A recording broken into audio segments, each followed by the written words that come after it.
I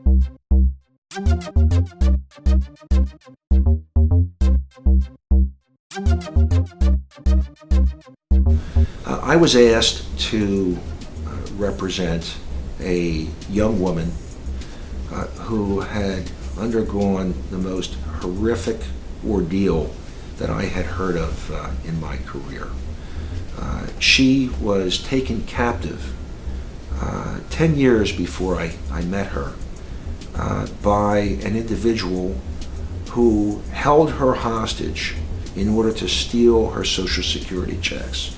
This young woman was mentally infirm, and it turned out that this particular individual would abduct individuals who suffered from a disability and who were receiving benefits checks, and would hold them hostage, take their checks, cash them, and keep the money.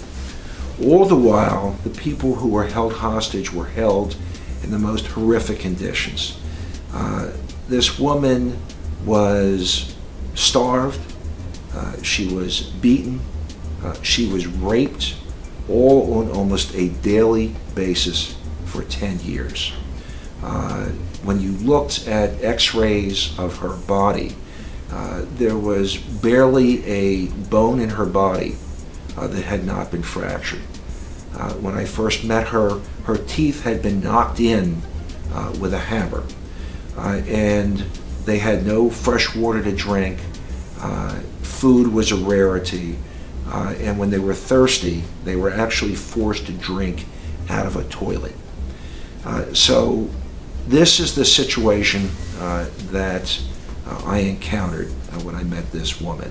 And I knew that there was a criminal case that was going to take place and ultimately began. And ultimately that case settled so that the perpetrators pleaded guilty to various crimes, and they were sent away to prison. But this woman never had an opportunity to tell the people, tell a jury, tell the public what happened to her. And I felt that it was a story that needed to be told. And I also felt that it would be helpful to her to talk about that. I felt that it would be therapeutic, almost like a catharsis. And so we brought a civil case. Now, a criminal case concerns itself with punishment and jail time and that kind of thing. A civil case is concerned with providing compensation. And so the case proceeded in the Philadelphia Court of Common Pleas. My client was able to take the stand and talk about, and it was very heart-rending testimony, what this individual had done to her for the past 10 years and what this individual had done to others. At the conclusion of the case, the jury awarded $45 million to my client. And we recognized from the very beginning that there was a good chance that none of this verdict would ever be paid.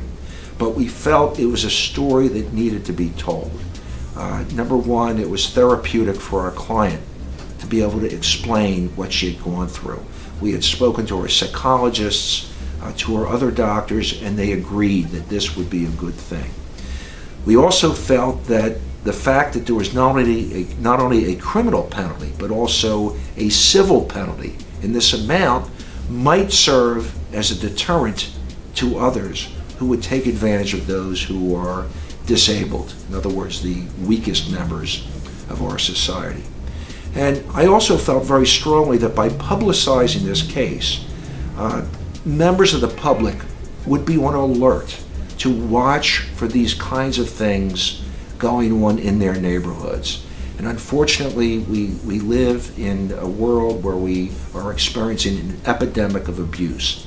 It happens in our schools. We hear about bullying all the time. It happens in our religious institutions. We hear about physical abuse and sexual abuse. And it's happening in our neighborhoods. And I think that if we are vigilant, if we are watchful, if we understand our responsibilities to our fellow man, then perhaps this kind of event can be avoided in the future. So for those reasons, we felt very, very good about bringing this case, and I think that we really served the public service.